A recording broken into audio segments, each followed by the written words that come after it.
Everybody kind of wants to be heard. I think the biggest issue you find is, when a tenant's trying to explain what the issue is, you're not really hearing them out, or, same goes for your client.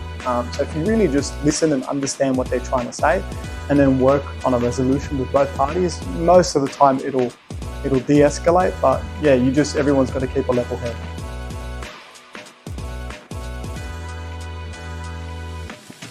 A lot of people probably tell you, put your solar panels on there, give it a paint, change the systems, but the reality is, it's just not all the time that brings up the value of the property.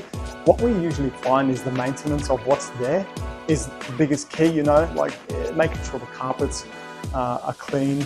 You can get a lot of life out of them, making sure the tenant doesn't store anything against the paint, avoid the scratches, and just really maintaining around, keeping the gardens clean. It's just maintenance. What we find is the biggest key to just making sure your property is keeping its value, especially if you want to present it to the market.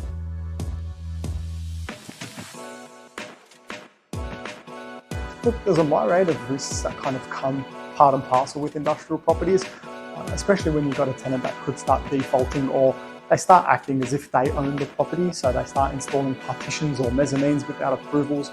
That's where it starts to get a bit troublesome. So really it's onus on the agent to do their inspections, making sure they keep the owner up to date with any changes. If the rent starts falling behind, have an update for them within the first week, even few days really of that tenant falling behind. And yeah, it's just proactiveness on the agent's part just to keep the owner up to date on their assets.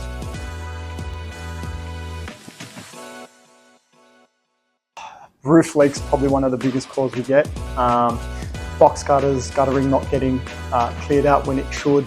You got your AC issues, electrical faults, damages to the property, whether it's forklift or a car backing into the building. Things like these are kind of what you look at when you do your regular inspections. Every 6 months, annually, kind of depends on the usage of the property. And you just got to make sure you use your trusted contractors to make sure the work gets done correctly.